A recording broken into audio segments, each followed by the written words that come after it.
भोपाल के माननीय सांसद आलोक संजर जी, कटनी के महापौर श्रीवास्तव जी, इस कार्यक्रम के आयोजक और प्रेरणा देने वाले भोपाल के महापौर श्री आलोक जी और नगर निगम आयुक्त तेजस्वी नायक, सर्वप्रथम तो मैं भोपाल नगर निगम का आभारी हूं कि उन्होंने मुझे इस लायक समझा कि मैं यहां आकर के आपके सामने कोई बातें कह सकूं। जिस वर्तमान पोजीशन में मैं हूं वहां पर आलोक जी आप अन्यथा न लें तो चुनाव के बाद आप हम लोगों को लगभग भूल ही जाते हैं। लेकिन क्योंकि मेरा भोपाल से जुड़ाव बहुत पुराना है, अभी ही मेरे एक साथी पूछ रहे थे कि तो साहब आपने भोपाल में सेटल होने का तय कर ही लिया है, तो उन्हें नहीं मालूम है। उनसे कहा मैं तो भोपाली हूँ और वास्तव में हूँ, स्कूल भी यहीं पढ़ा हूँ, कॉलेज भी यहीं पढ़ा हूँ, बर्रू काट भोपाली हूँ। हालांकि सच तो ये है कि उस समय इतने छोटे थे उम्र में, आपसे तो मैं शायद उम्र में बड़ा हूँ वैसे भी, लेकिन तब भी बर्रू कट चुकी थी जब नया भोपाल बना। लेकिन तब कहानियाँ चलती थी कि जो नया भोपाल का हिस्सा है जहाँ पे टीटी नगर बना और बाकी कॉलोनियाँ बनी, तो वहाँ पर और हबीबगंज रेलवे स्टेशन शायद एक छोटा सा स्टेशन होता था, और बोर्ड ऑफिस जहाँ से हमारी परीक्षाओं का रिजल्ट निकला था वह एक अलग खड़ी हुई बिल्डिंग होती थी, और ऊपर सिर्फ और मंडीदीप से वल्लभ भवन दिखता था, मंडीदीप से वल्लभ भवन दिखता था जहाँ सीताफल का जंगल था। तो ये उस न विंध्याचल न सतपुड़ा कुछ भी नहीं था, लेकिन पुराने शहर की रौनक बहुत ज़बरदस्त थी। और चौक बाज़ार ही एक बाज़ार होता था जहाँ पर हम लोग सब जाते थे। BHEL बन चुका था, बट चौक बाज़ार ही भोपाल का प्रमुख व्यापारिक केंद्र होता था, और इधर बैरागढ़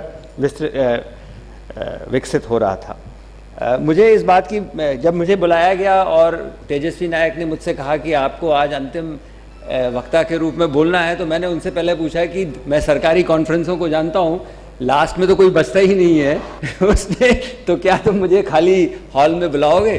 तो उन्होंने मुझे आश्वासन दिया, और मैं सच बोल रहा हूँ या झूठ, उनकी हिम्मत नहीं है कि वो कह सकेंगे कि, तो उन्होंने कहा कि नहीं कोई नहीं रहेगा, तब भी मेयर साहब और मैं तो रहेंगे ही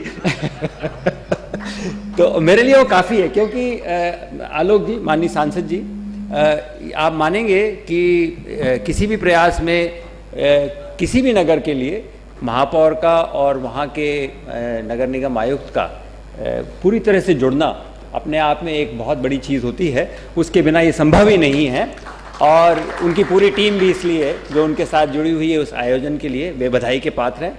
मुझे इस बात की भी विशेष खुशी है कि कटनी के मेयर साहब ने भी ये समझा कि, और मैं समझता हूँ कि उनके लिए तो माननीय प्रधानमंत्री जी ने जो कार्यक्रम चालू किया है उसमें अब और भी चुनौतियों का सामना करना पड़ा है, क्योंकि पहले साथ में ना आने के बाद भी आपने कहा मैं जाऊँगा इस कॉन्फ्रेंस में और इस कॉन्फ्रेंस को अटेंड करूँगा और बाकियों को बताऊँगा कि हमारा शहर भी जो है वो पीछे नहीं छूटने वाला है। ये अपने आप में एक बहुत ही यूनिक स्कीम है, इसके बारे में मुझे ना कुछ कहने की ज़रूरत है, और शायद और क्योंकि कोई पिछले 2 दिन से इसमें बहुत गहन इस पर विचार हुआ है। मैं स्वयं आज सुबह से यहाँ पर बैठा इसीलिए रहा कि मुझे भी बहुत कुछ सीखने का मौका मिल सकता था। It's also something which is worth noting is that most of the people in this hall right now are experts, and I know why. Therefore, those whom we inside the government call as consultants, why are they such big experts? Because I think you guys are the best listeners that anyone can have, because you really listen to what is required when you go to a place or a conference and give it your fullest of attention and time, and then in the end probably that's why we all come back to you again and again and again to give us a product which can sell in Delhi, at least in this context. In the case of smart cities, I think some very new energies have been unleashed by the Prime Minister and the Government of India, in which the whole country is today agog with excitement and participation, and this excitement is palpable. इसे महसूस किया जा सकता है। अभी जब शहरों की रैंकिंग ऑल इंडिया निकली और हर रैंकिंग को हम लोग एक कंस्ट्रक्टिव वे में लेना चाहते हैं। हम इसमें कोई कम या ज़्यादा नहीं होता है, लेकिन अपनी कमियों को पहचानना कमज़ोरी नहीं है, अपनी कमियों को पहचानना शक्ति का परिचायक है कि हम अपने मन में ऐसी तमन्ना रखते हैं कि हम बेहतर कर सकें।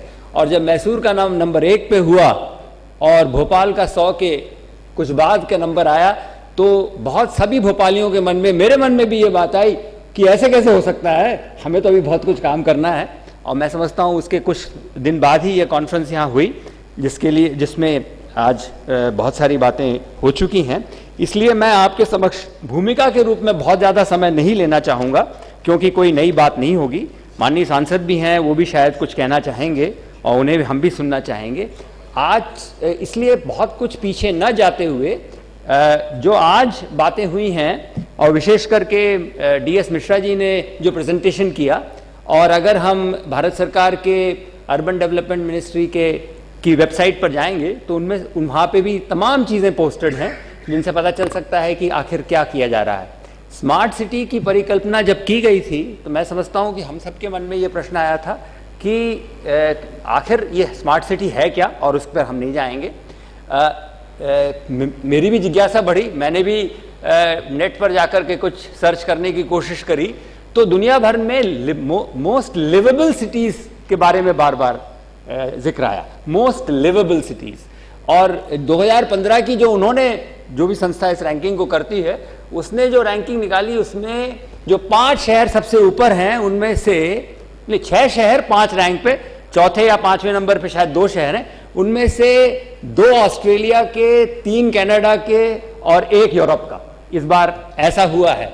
तो मैंने सोचा कि इन 6 शहरों में ऐसी क्या बात है, ये भी देखें। मुझे स्वयं को भी यूरोप में 3.5 साल रहने का मौका मिला है एक शहर में, और एक साल के लिए कनाडा में भी रहने का मुझे 90 के दशक में मौका मिला था। तो वहाँ के कुछ एग्जाम्पल्स को हम लें, और बाद में ये बात ज़रूर है कि हम we will take it with a pinch of salt and with some silver lining as far as we are concerned, because everything is neither required to be replicated nor is it replicable in our context.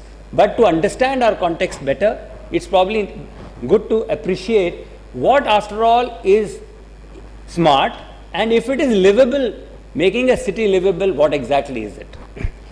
माननीय महापौर जी, मैं रोम में जब रहता था तो, और जब रहने पहुंचा, तो सबसे बड़ी बात जो मुझे समझ में आई ट्रांसपोर्टेशन की, वो ये है कि एक टिकट खरीद लो और अगले 75 मिनट तक जिस मोड में आपको कहीं से इधर से उधर जाना हो तो आप जा सकते हैं, चाहे वो ट्रैम हो, चाहे वो बस हो, और चाहे वो मेट्रो हो। हाँ, एक बार मेट्रो में यात्रा हो गई तो टिकट दोबारा लेना उससे नहीं जाकर, क्योंकि वो वहाँ का सिस्टम ये था कि वो टिकट को सेकंड कर लेता था जब बाहर निकलते थे। लेकिन 75 मिनट तक, और 75 मिनट में सारे शहर में कहाँ से कहाँ नहीं पहुँचा जा सकता। जिस दफ्तर में मैं काम करता था, उस दफ्तर में लोग 100-125 किलोमीटर से सफर करते तो कहते हम तो 1 घंटे में दफ्तर आ जाते हैं। शहर के अंदर रहने वालों को भले 30 से 40 मिनट लग जाए, बाहर से आने वाले 1 घंटे में आ जाते थे। और जो अभी कुछ वक्ताओं ने कहा था आज कि इससे ये होता है, और सुबह माननीय मंत्री जी ने भी, उमाशंकर जी ने भी इस बात को एम्फसाइज किया था कि क्या मैं दूर रह करके शहर में काम कर सकता हूं और लौट के भी जा सकता हूं। तो हम जब बच्चे थे तो ये कहा जाता था कि कौन सा शहर सबसे बड़ा है, और हम लोगों को रटवाया जाता था। ये उस जमाने में कंप्यूटर का जमाना नहीं था, जनरल नॉलेज में ये सब रटना पड़ता था। तो बड़े को अच्छा माना जाता था हमेशा, बंबई बड़ा है, कलकत्ता बड़ा है, मतलब बहुत बड़ा। और आज ऐसी कोई बात नहीं है, आज बहुत सारे शहरों में वही सुविधाएं हैं जो बंबई कलकत्ता में होती हैं। और कई बार तो लगता है कि लिवेबिलिटी की जिसकी बात हम कर रहे हैं, वह इंडेक्स तो शायद उनसे कहीं बेहतर है मध्यम दर्जे के नगरों का। तो मैं समझता हूं कि उस हिसाब से, और मध्यम दर्जे के जो नगर हैं, मध्यम साइज के जो नगर हैं, भोपाल जैसे नगर, जिनको अगर हम भारत की आबादी के मान से ये माने कि मिनी मेट्रो हैं, 20 लाख कोई कम नहीं होता, दुनिया में तो ये बड़ा मेट्रो माना जाएगा। और अपने देश में अगर मिनी मेट्रो मान लें तो हम ये ऐसे शहर हैं जहां पर कि हम जो लिवेबिलिटी की बात कर रहे हैं वो शायद बहुत बड़े शहरों से ज्यादा बेहतर हो सकती है, बशर्ते कि हम आज समझ जाएं और वो गलतियां ना करें। दिल्ली का एटमॉस्फेरिक पोल्यूशन जो है वो हमारे लिए वार्निंग सिग्नल है। हमारे लिए वो ऐसा नहीं है कि अरे अभी तो दिल्ली में जब ये हो रहा है तो हमारे यहाँ हमें क्या चिंता है वाली बात नहीं, हम भी उस चिंता में पहुंच जाएंगे। इसी भोपाल में हमें एक कोने से दूसरे को या उसी डिस्टेंस को ट्रेवल करने में पिछले 5 साल में भी ज्यादा समय लगने लगा, जबकि आपने सड़कें चौड़ी की हैं और तब भी ऐसा हो रहा है।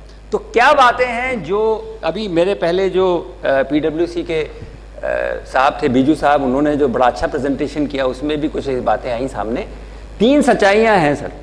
एक तो ये है कि आबादी तो बढ़ेगी, देश की बढ़ना रुक जाए लेकिन तब भी शहरों की बढ़ेगी, और भोपाल जैसे नगरों की आबादी और भी ज्यादा बढ़ेगी। हम हिंदी भाषी राज्यों में हैं जहां की आबादी की ग्रोथ रेट बाकी दक्षिण के जैसे राज्यों से अधिक है, और फिर भोपाल जैसा शहर एक मैग्नेट है जो हिंटरलैंड के लोगों को आकर्षित तो करेगा।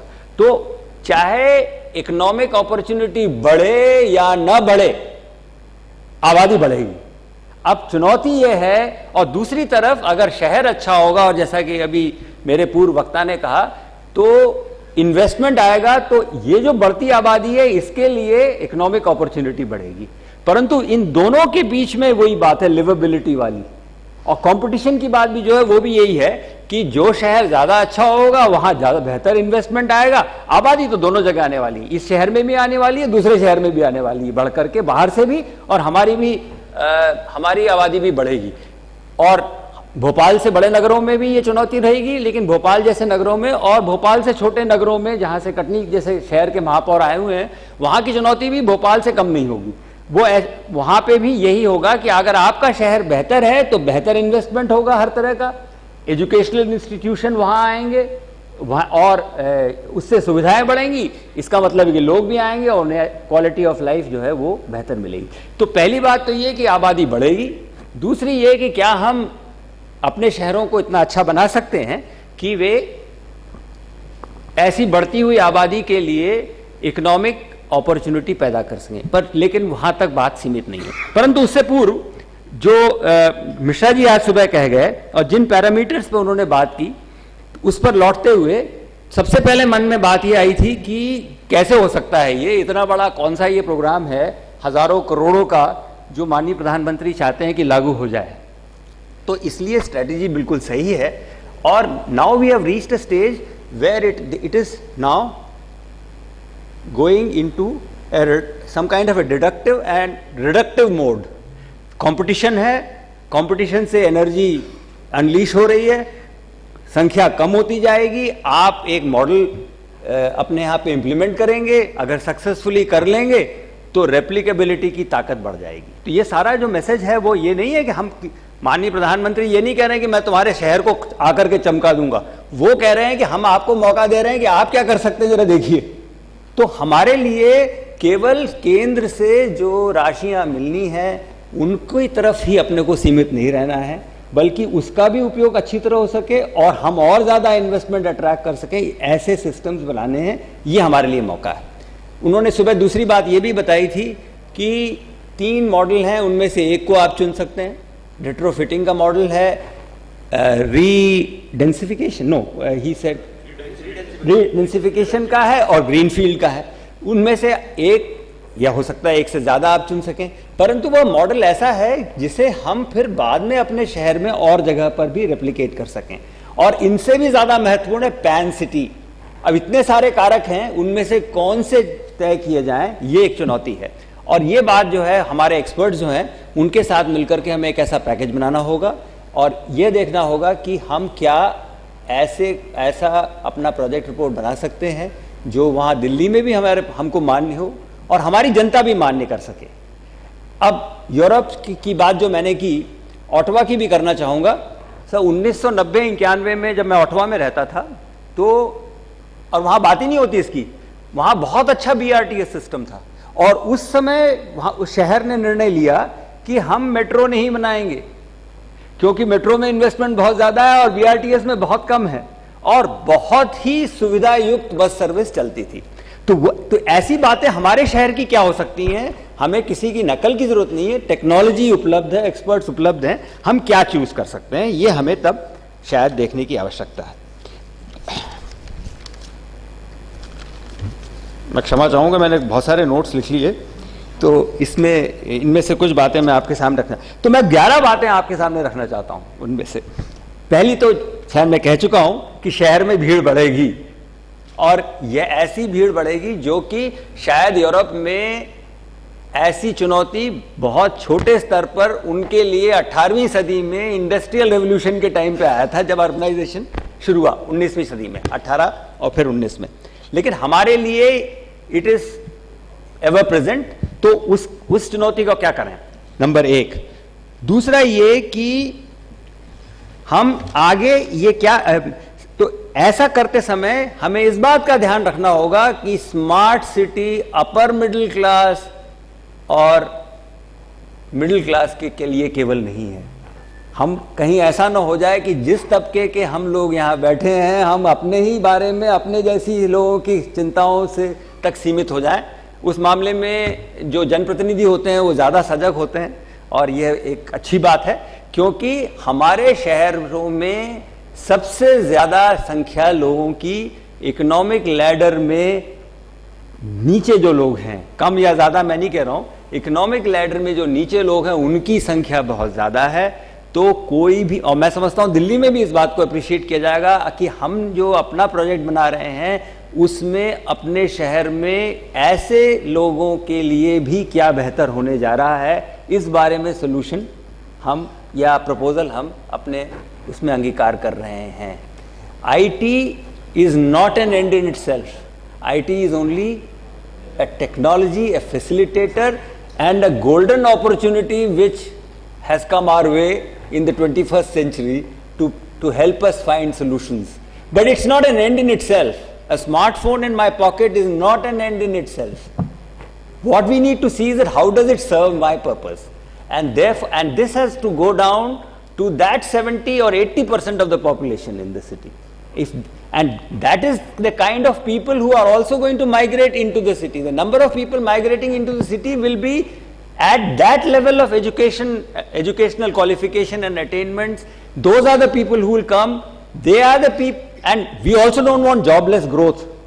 हमें जॉबलेस ग्रोथ नहीं चाहिए, हमें लोगों को, हमारी राज्य सरकार को भी इस बात की चिंता रहती है, ग्रामीण क्षेत्रों में भी और शहरी क्षेत्रों में भी, कि लोगों को एम्प्लॉयमेंट, सेल्फ एम्प्लॉयमेंट या वेज एम्प्लॉयमेंट मिलते रहना चाहिए, और ऐसे लोग ही ज्यादा आएंगे। तो सबसे पहली बात तो यह है कि सबसे बड़ी इस डेमोग्राफिक्स की तरफ ध्यान देने की हमेशा जरूरत होगी, और हमारी प्लानिंग में हमें डेमोग्राफिक्स को बिल्कुल भी इग्नोर नहीं करना है अपनी प्रायोरिटी सेटिंग में। कोई भी सिटी स्मार्ट नहीं हो सकती अगर सिर्फ स्मार्ट लोगों को और स्मार्ट बना दिया जाए। स्मार्ट इस तरह से, कोई भी लड़का गरीब तबके का आज अपने आप को कम स्मार्ट नहीं समझता, तो smart not in that sense, smart in the sense that in the restrictive use of the word. No, we don't want better offs to become further better off. We want everyone to catch up. That is the challenge. So what do we do? The second and major important point, sir, जो कि शायद दिल्ली का काम नहीं हमारा है राज्य में, वो है supply and management of land. हमारे शहरों की जमीनों के बारे में की व्यवस्थापन और उसका जो प्रबंधन है वह बेहतर कैसे हो, तभी सारे प्रोजेक्ट सपोर्ट हो पाएंगे। तो ये एक चीज है जिस बारे में राज्य सरकार के स्तर पर और शहर सरकार के स्तर पर बैठ करके विचार करना पड़ेगा, क्योंकि उसका असर सारे प्रोजेक्ट्स में पड़ेगा, चाहे किसी भी तरह का। जितने भी डिलेज होते हैं, जितने भी जो भी विलंब के कारण होते हैं, वो जमीन संबंधी मामलों के कारण बहुत ज्यादा होते हैं, और अगर कोऑर्डिनेटेड अप्रोच नहीं होता है तो वो कठिनाई फिर बढ़ती जाती है। तो ये दूसरी बात है जिसकी तरफ ध्यान देना पड़ेगा। और इसको पहले वाले से जोड़ दें तो इनफॉर्मल सेक्टर की भूमि की आवश्यकता को नकारा नहीं जा सकता, वो हमारे लिए सच्चाई है। और हुआ यह है कि इनफॉर्मल सेक्टर के लिए जो जगह है वो कम होती जा रही है शहर में। अच्छा, इनफॉर्मल सेक्टर हर तरह का, पेडेस्ट्रियन इनफॉर्मल है, बस में बैठा व्यक्ति फॉर्मल है, क्योंकि उसने कहीं संबंध जोड़ा और एक टिकट खरीदा, मतलब वो फॉर्मल सेक्टर में आ गया।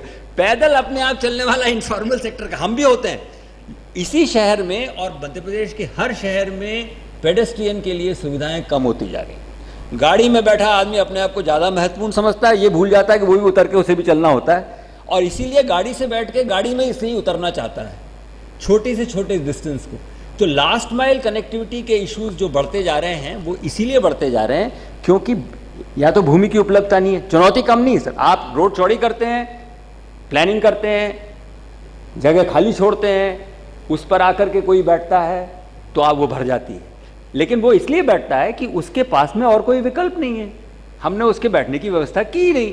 बाजार बैठकी पहले होती थी, छोटे छोटे गांव में होती थी, जनपद पंचायतें बाजार बैठकी और ग्राम पंचायतें वसूल करती थी, अब वो सिस्टम ही कोई नहीं रहा।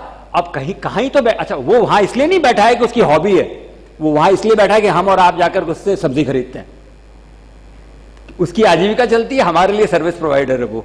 और सड़क चौड़ी हो भी जाए, आज ही के अखबार में बड़ा अच्छा क्लियर पिक्चर आया है कि 8 लेन सड़कों, जहां पर 8 लेन चौड़ी सड़कें हैं वो शहर उनसे कम चौड़े सड़कों वाले शहर बेहतर हैं। मेरे ख्याल है भास्कर में है या किसी एक अखबार में, बड़ा अच्छा है वो। और वो हमारे लिए एक चिंता का विषय है कि हम क्या ऐसा कुछ कर सकते हैं कि ट्रांसपोर्टेशन और अवेलेबिलिटी ऑफ स्पेस को इंटीग्रेटेड फैशन में देखें। हम बिल्कुल डिस्कनेक्ट के साथ देखते हैं। और जो विमेन सेफ्टी की बात आप कर रहे थे यहाँ पर कुछ देर पहले, और वो उससे भी वो जुड़ जाता है। तो इस तरह सप्लाई ऑफ लैंड के बारे में और विस्तार में न जाते हुए, ऑक्यूपेशंस इनफॉर्मल सेक्टर के लिए, अभी इनफॉर्मल सेक्टर हमारे प्रदेश नगर के लिए बहुत लंबे समय तक सच्चाई रही होगी। वो ऐसा नहीं होने वाला है कि इनफॉर्मल सेक्टर नहीं रहे, सिर्फ मॉल में ही जाके हम लोग सब सामान खरीदें, ऐसा होने ही वाला नहीं है। तो ऐसे में इनफॉर्मल सेक्टर के लिए भूमि की उपलब्धता और मैनेजमेंट एक बहुत इंपॉर्टेंट पॉइंट होगा। ट्रांसपोर्टेशन की बात मैंने आपके सामने करी ही, इसलिए वो तीसरा मुद्दा था जिस पर लास्ट माइल कनेक्टिविटी पर हमें बहुत ज्यादा ध्यान देना पड़ेगा। मल्टी मॉडल ट्रांसपोर्ट सिस्टम्स जब भी बनेंगे, असफल नहीं, या क्यों असफल तो नहीं कहूंगा, कम सफल वो इसलिए हो पाते हैं क्योंकि लास्ट माइल कनेक्टिविटी नहीं होती। और लास्ट माइल कनेक्टिविटी नहीं होगी तो हम अपने बच्चे को कहेंगे कि 2 व्हीलर उठा के ले जा, क्योंकि इस तरफ और उस तरफ आने जाने में बड़ी कठिनाई होती है। हम मेट्रो या बस का इस्तेमाल इसलिए कम करते हैं क्योंकि लास्ट माइल कनेक्टिविटी नहीं होती, वरना बस में जाने में आपत्ति नहीं होती, लोगों को बड़ी खुशी होती कि बस में गए, बिना किसी टेंशन के बैठ गए अगर, और उतर गए दूसरी तरफ। पार्किंग में भी जाकर के अपने को स्ट्रगल करने की जरूरत नहीं है। हेलमेट भी लगाने, हाथ में लेके, हेलमेट लगाना तो वैसे ही भोपालियों को पसंद नहीं है, लेकिन हेलमेट भी ले लेके फिरे दिन भर, इसलिए तो लास्ट माइल कनेक्टिविटी के इश्यूज को हमें देखने की जरूरत होगी। चौथा, हम विदेशों में जाते हैं, कहते हैं शहर बड़े सुंदर हैं। क्यों हैं सुंदर? 2 बातों के कारण। एक तो ये कि वहां पे उबड़ खाबड़ नहीं दिखता और सब लोग पर एक कीचड़ नहीं दिखता, और दूसरा है कि सैनिटेशन ठीक है। तो हम जहां भी अपना जिस भाग को हम सुधारें, उस भाग को हम फाइनल लेवल तक ले जाने की कोशिश करें, लोगों को इन्वॉल्व भी करें उसमें, लेकिन वो करेंगे तब जाके हम दूसरे एरिया। अभी क्या होता है सर कि हर बार सड़क बनाते हैं, हर बार टूट जाती है। आपका तो सारा ध्यान, बारिश यहां हुई नहीं कि आपकी परेशानी शुरू हो जाती है, हम लोग सब आपके सर पे सवार हो जाते हैं आकर के, साहब सड़क टूट गई, सड़क टूट गई। तो सड़क तो टूटेगी ही क्योंकि ड्रेनेज ही नहीं है। और हम जो इकोनॉमिकली बेटर स्ट्राटा वाले लोग हैं, उनके एरिया की सड़क क्यों टूटती है? क्योंकि हम नालियों को खुद घेरते हैं, ऊंचे ऊंचे रैम बना देते हैं और फिर म्युनिसिपैलिटी को गाली देते हैं। सड़क तोड़ने वाले हम हैं, म्युनिसिपैलिटी को सड़क तोड़ने में मजा नहीं आता। हम करते हैं इसको और उनसे कहते हैं, क्योंकि अगर सड़क ड्रेन है और डामर पे से पानी बहेगा तो सड़क ने तो टूटना ही। मध्य प्रदेश ने तो रिकॉर्ड बनाया है अच्छी सड़कों को बनाने का रूरल एरिया में, तो क्यों नहीं हम अर्बन एरिया में भी ऐसा कर सकते हैं? और जरूर कर सकते हैं। इसलिए तो मैंने, आलोक जी आपको याद होगा कि जब मेरी आपसे पहली मुलाकात हुई तो मैंने कहा था आप बेटर ऑफ एरिया से शुरू करिए काम साहब। हम लोगों के यहाँ पे अगर किसी ने गड़बड़ कर रखी तो पहले वहां आए आप। और सड़क के बारे में और ड्रेन के बारे में बेटर ऑफ एरियाज में तो सवाल ही नहीं है कि एक बार सड़क बना दी जाए तो 5 साल तक उसको कुछ करना पड़े, अगर पानी के बहाव को हमने नियंत्रित कर लिया, वरना हम वहीं पे उलझे रहेंगे, आगे कैसे बढ़ेंगे। तो इस तरह से रोड्स की बात मैंने करी, ये एक बहुत इंपॉर्टेंट है। 6वां बिंदु है सोशल लाइफ का। सोशल लाइफ की स्मार्ट सिटी या लिवेबल सिटी के लिए सोशल लाइफ बहुत इंपॉर्टेंट है। अभी सोशल लाइफ प्राइवेटाइज होती जा रही है, हम सब अपने अपने काम में घिरते जा रहे हैं, तो इसलिए उसे वापस लाने की बहुत जरूरत है। पुराने समय में और अब भी अगर आप इकोनॉमिकली वीकर सेक्शंस के एरियाज में जाएं तो सोशल लाइफ ज़्यादा वाइब्रेंट है। तो ओपन स्पेसेस को कैसे मैनेज करना है शहर में, ये हमें देखने की बड़ी ज़रूरत है। चाहे वो दुर्गा पूजा हो, चाहे वो गणेश चतुर्थी हो, चाहे वो किसी और तरह का आयोजन हो, हमें सोशल लाइफ के लिए जगह छोड़ना अत्यंत आवश्यक है।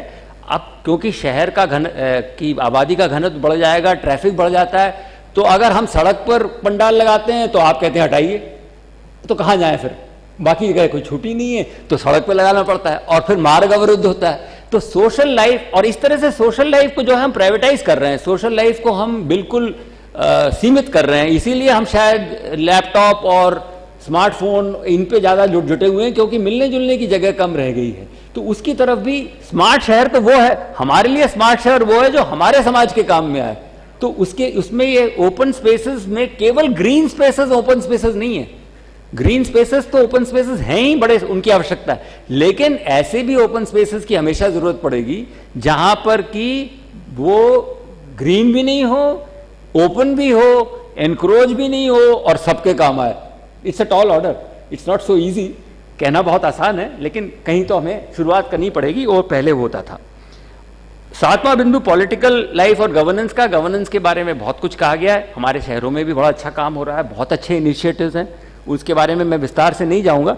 लेकिन एक बात जरूर है, और ये मेरा पर्सनल व्यू है, किसी और का नहीं है, कि 73rd और 74th अमेंडमेंट अभी थोड़ा इनकम्प्लीट रह गया है। हमें शहरी सरकारों को और ग्राम को थोड़ा और एम्पावर करने की जरूरत है। तो डिसेंट्रलाइजेशन की तरफ और ज्यादा बात करना होगा, नहीं तो इफेक्टिवनेस नहीं आएगी डिसीजन मेकिंग में। फिर नहीं तो अभी भी आप देखेंगे कि सारे के सारे कामों में राज्य सरकारों का बड़ा भारी रोल है शहरों में। उसको कैसे विकेंद्रित किया जाए ये अत्यंत आवश्यक है, नहीं तो बड़े डिसीजन जो लेने में, और क्योंकि चुनी हुई सरकारें हैं, इलेक्टेड रिप्रेजेंटेटिव यहाँ भी हैं वहाँ भी हैं, तो उतना ही भरोसा हो, पब्लिक ने तो दोनों पे बराबर भरोसा किया है, तो इसलिए उसको डिसेंट्रलाइज भी करने की जरूरत है। कमर्शियल स्पेसेस की बात 8वीं रखी थी मैंने, लेकिन वो उसके बारे में पहले भी कह चुका हूं कि इनफॉर्मल, अब तो सुप्रीम कोर्ट के कहने के बाद में और सारे हमारे एक्सपर्ट्स और कंसल्टेंट्स जानते हैं, there is an act called the street vendors act which has been notified by government of India, and someday the supreme court will also come down in the ton of bricks on what is being done in pursuance of that act. तो street vendor की जो, जिसके बारे में कुछ देर पहले बोल चुका हूं, तो कमर्शियल स्पेसेस में उनके लिए भी हमें क्या करना पड़ेगा ये देखने की जरूरत है। उसके शायद रूल्स अभी नोटिफाई नहीं हुए, लेकिन संसद ने एक्ट बना दिया है। 9वां है sir heritage and inner city renewal.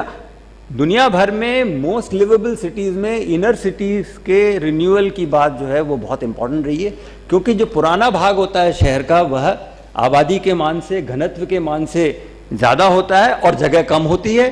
तो लेकिन दुनिया भर में सोल्यूशन निकाले गए हैं, हमारे लिए भी ये चुनौती होगी। कटनी शहर में भी बड़े तंग गलियां हैं, भोपाल या सागर या जबलपुर से कम नहीं, आपके यहाँ बहुत तंग गलियां हैं। तो इनर सिटी के बारे में हमें देखना पड़ेगा, और हेरिटेज के बारे में तो खैर कहने की जरूरत ही नहीं है। भोपाल जैसे शहर में बहुत कुछ अभी करना बाकी है, और उसको भी हम लोग एक मैग्नेट के रूप में इस्तेमाल कर सकते हैं। 10वीं बात ओपन और ग्रीन स्पेसेस की है, जिसके बारे में मैंने थोड़ी चर्चा पहले भी कर ली थी।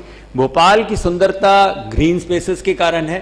भोपाल के को लीफी लेक सिटी एक बार एक दिल्ली के अखबार ने लिखा, मैं बड़ा खुश हुआ। दिल्ली में था उस दिन मैं, अभी 3-1 साल पहले, और पढ़ा कि in that leafy lake city, तो बड़ा अच्छा लगा कि लीफी मतलब खूब पत्तियां हैं, पौधे हैं, चारों तरफ हैं।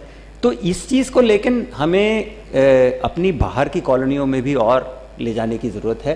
केवल वह केंद्रीय जो सेंटर है हमारा, पुराने शहर का नहीं, नए शहर का, उस तक उसे सीमित नहीं रखना है, हमें इसको और भी जगह ले आने की ज़रूरत है। और ये ऐसे ओपन स्पेसेस होने चाहिए जहाँ पर लोग भी जा आ सकें। केवल सिटी फॉरेस्ट नहीं बनाना है, हमें उन्हें लोगों के लिए खुला भी छोड़ना पड़ेगा। और 11वां जो जिस बारे में उमाशंकर जी ने भी आज सुबह बात की थी कि हिंटरलैंड को नहीं भूल सकते हम। आसपास के नगर और गांव, और मध्य प्रदेश सरकार की सोच बहुत अच्छी है। कल मुख्यमंत्री जी ने भी कहा कि स्मार्ट विलेजेस की तरफ ध्यान देंगे, तो वो आसपास के नगर और गांवों के साथ में भोपाल जैसे शहर का जो इंटरेक्शन है, आज भी हजारों लोग सीहोर से, विदिशा से, होशंगाबाद से और तमाम जगहों से आकर के काम करके लौट जाते हैं। तो हमें अपने डिज़ाइन में इस बात को भी रखना पड़ेगा कि माइग्रेंट पॉपुलेशन आएगी और वापस जाएगी, तो हमारे डिज़ाइन में किसी भी स्मार्ट सिटी के ये भी हमें देखने की ज़रूरत होगी। और 12वें और अंतिम पॉइंट ये है कि ये सब बना करके अब शायद बहुत कुछ हम लोग एनालिसिस कर चुके हैं, बहुत सारा डाटा इकट्ठा हो चुका है। चुनौती ये है कि एक तरफ जहां हम दिल्ली में अपने लिए प्रोजेक्ट सबमिट करें, दूसरी तरफ उससे प्रेरित होकर के हम अपने यहाँ भी कुछ ऐसे प्रोग्राम चालू करें जिससे कि शहर का वातावरण और शहर के लोग भी पार्टिसिपेशन में महसूस कर सकें। ये नहीं हो कि कोई एक एरिया का रीडेंसिफिकेशन ले लिया गया तो सिर्फ वही क्षेत्र है तो सारा बाकी शहर छूट जाएगा। तो पैन सिटी कंपोनेंट्स की तरफ हमें ध्यान देने की बड़ी ज़रूरत होगी। एक बहुत अच्छी बात जो आज के प्रेजेंटेशंस में आई थी वो ये भी था कि लो रिसोर्स यूज कैसे आजमाया जाए।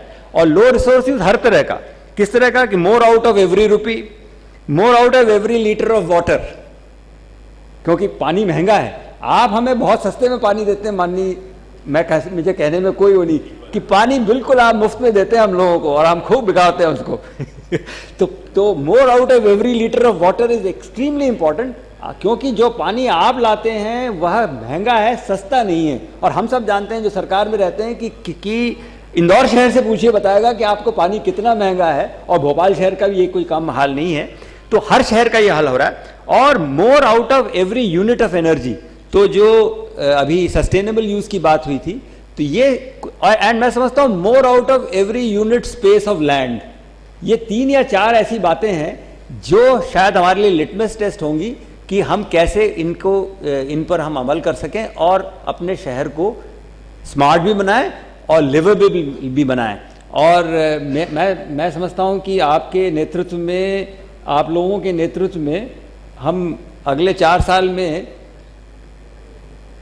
फर्स्ट नहीं तो कम से कम फर्स्ट 10 में तो इंडिया में आके ही रहेंगे।